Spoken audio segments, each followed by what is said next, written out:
Fala galera, parte 2 do capítulo 6. Vou recapitular com vocês o que eu acabei de falar na parte 1 do vídeo que eu gravei. Dentro de inteligência prática, que é exatamente esse capítulo que a gente está tratando, a gente precisa entender de 4 áreas: mentalidade filosófica, mentalidade de cenário, mentalidade estratégica e a mentalidade de ação. E aí eu falei com vocês, mentalidade filosófica é aquela que me coloca na realidade que eu estou vivendo. Mentalidade de cenário é uma projeção de um cenário, seja ele positivo ou negativo. Mentalidade estratégica, o que vai me levar do ponto A, a minha mentalidade filosófica, ao meu ponto B, que é o cenário que eu desenvolvi.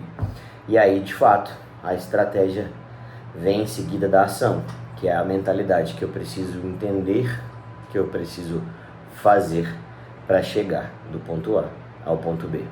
Habilidades, ferramentas, clareza, todo esse arcabouço de conteúdos me levam de um lugar ao outro.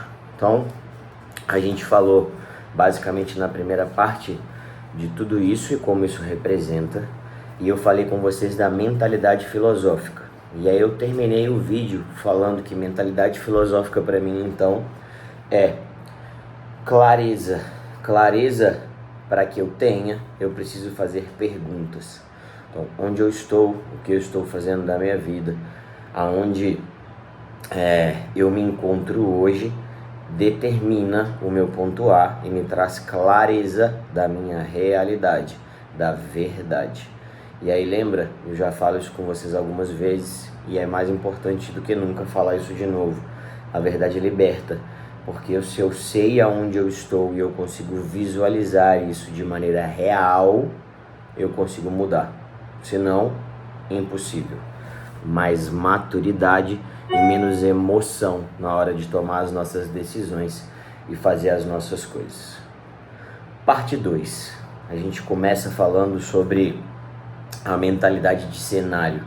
Mentalidade de cenário é exatamente eu entender aonde eu quero chegar. Então, se na minha mentalidade filosófica eu crio o ponto A, na minha mentalidade de cenário eu crio o ponto B. Vou criar para vocês 2 situações distintas aqui para que vocês entendam isso.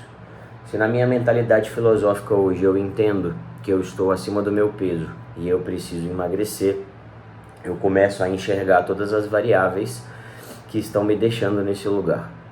Quando eu crio uma mentalidade de cenário sobre o emagrecimento, eu crio dentro da minha mente, mais uma vez, uma mentalidade de ponto B, que é exatamente o cenário que eu vou criar para poder chegar no emagrecimento.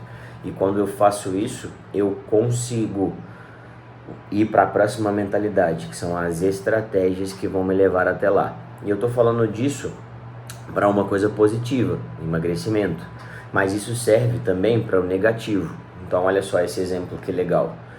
Eu escolhi parar de fumar. A minha mentalidade de agora já foi anteriormente uma mentalidade filosófica de fumante, diagnostiquei isso, consegui trilhar um caminho até parar de fumar, tá bom? Parei de fumar. Então já é algo positivo, eu já realizei isso, então é a minha atual realidade, parei de fumar. E aí eu vou criar uma mentalidade de cenário agora ao contrário, negativa. Mesmo que eu consiga me manter sem fumar, eu vou criar uma mentalidade em que algum momento eu volte a fumar. Quais são os mecanismos que vão me levar a fazer isso? Então essa mentalidade de cenário, ela serve tanto para o bem quanto para o mal. Na verdade eu diria que ela vai servir sempre para o bem, porque se eu crio exatamente essa mentalidade de cenário negativa, eu vou conseguir habilidades e ferramentas e recursos para que eu não vá para lá, entende? Então, se eu tenho clareza de onde eu estou, clareza de onde quero chegar, onde não quero chegar, eu tenho no meio desse caminho habilidades e ferramentas que vão ser adquiridas para eu poder fazer ou não fazer o que está sendo proposto. Então, mentalidade de cenário, galera. A mentalidade de cenário vai de encontro a exatamente um objetivo, um alvo. Eu escrevi uma coisa que é interessante aqui, deixei anotado e vale ressaltar para vocês. Então, a mentalidade de cenário, ela tem a ver com o futuro. Eu tenho a minha realidade do presente, mentalidade filosófica, e crio uma mentalidade de cenário que me leva a uma situação que eu quero ou não vivenciar na minha vida. Então essas são as duas primeiras mentalidades. Então, criar um cenário desejado ou não desejado ajuda a sustentar uma decisão. Então, cuidado, porque a mentalidade de cenário que você pode criar na sua mente, ela pode te levar de encontro àquilo ou a repulsa daquilo.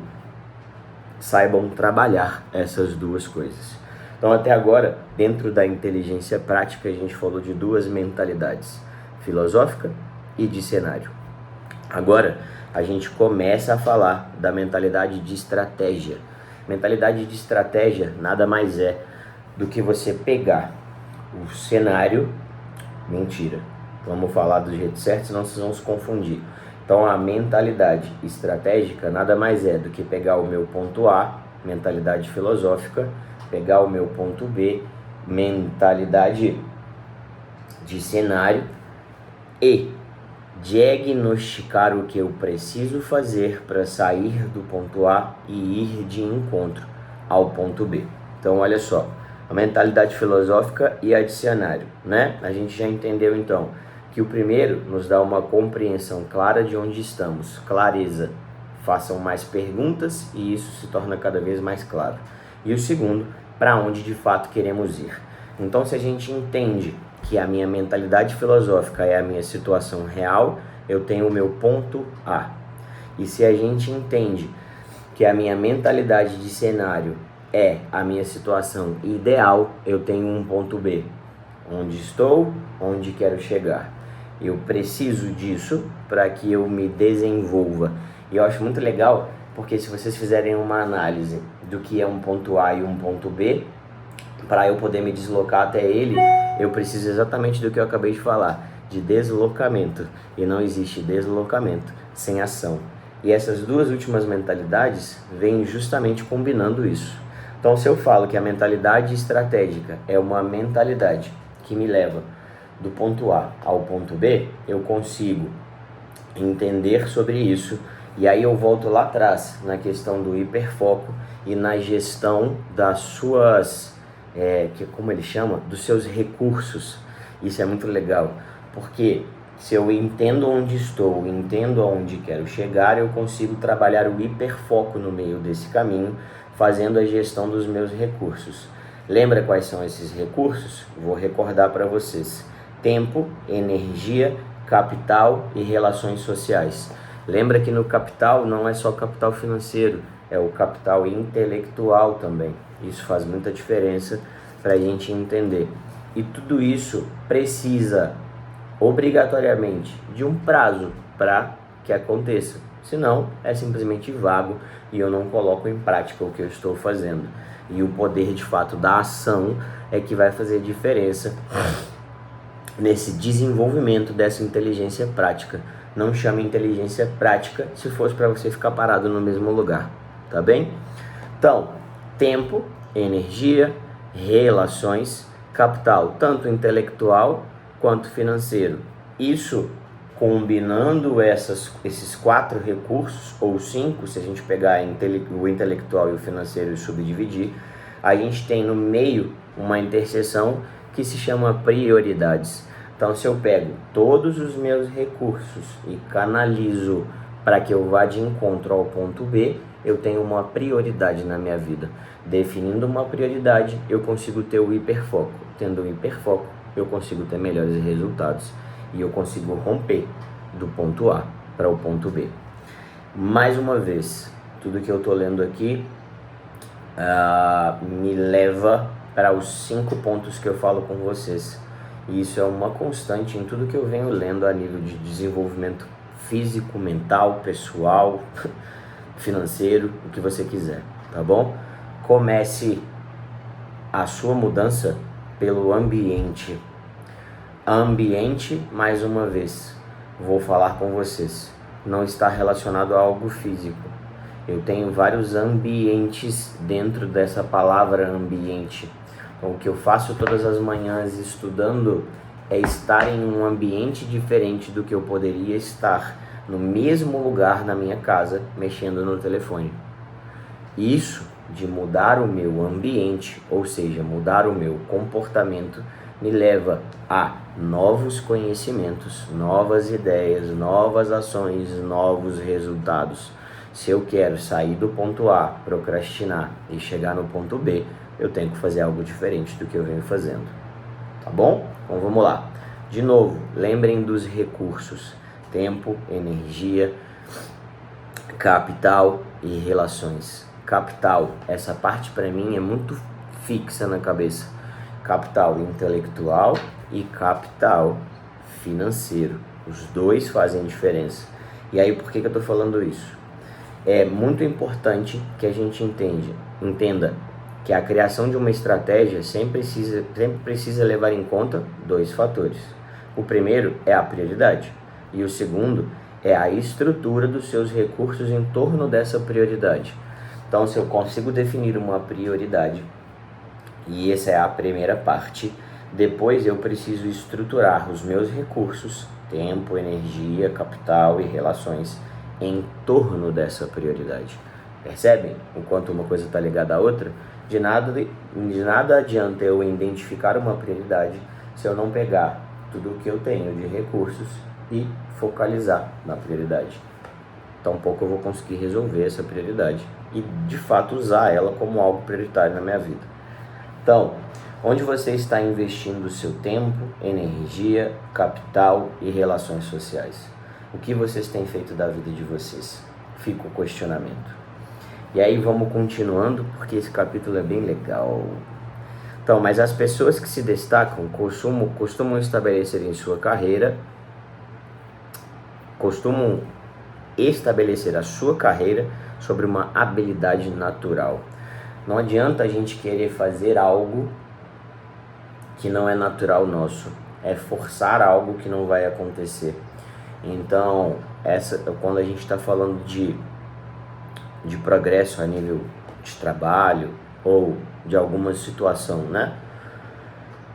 De desenvolvimento pessoal mesmo, a gente tem que focar nas nossas habilidades que são mais naturais mesmo, porque elas não pesam tanto na hora de fazer. Então cabe a você também identificar aonde você tem pontos fortes, tentar trabalhar esses pontos fortes para que esses pontos fortes desenvolvam também os pontos fracos, tá bem? Aqueles com desempenhos extraordinários gostam de trabalho. Trabalhar para eles, na verdade, é viver e curtir.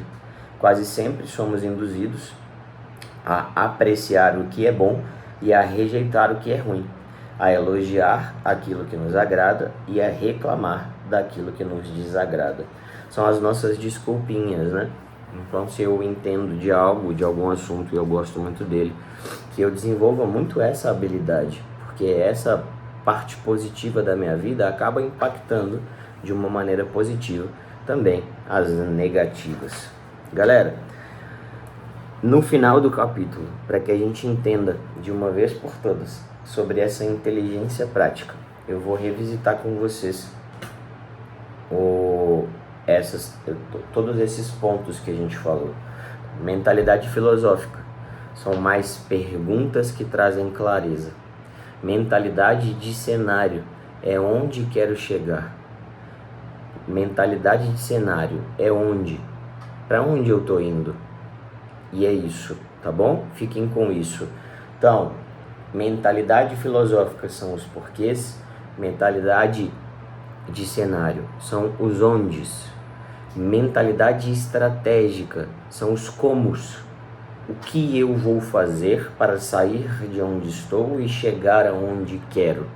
Mentalidade de ação é buscar todo o conhecimento, habilidades e ferramentas que você precisa para sair do ponto A e chegar no ponto B e ir de encontro ao ponto B.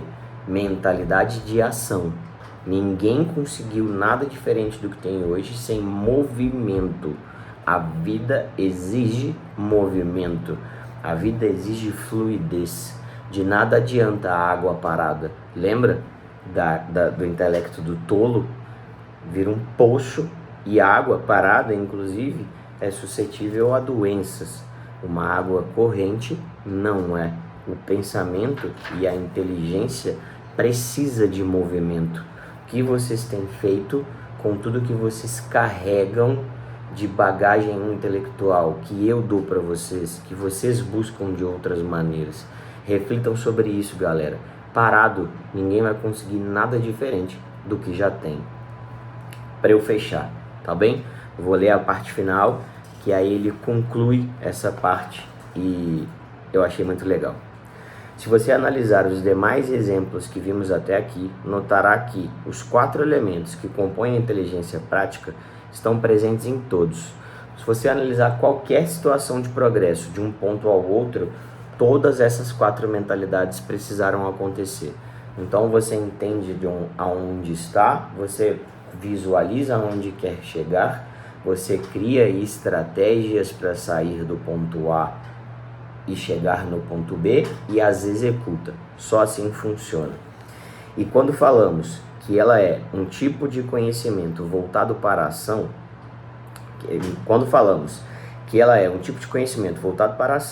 o que verdadeiramente queremos dizer é que a ação é a base sobre a qual os demais se estruturam. Movimento.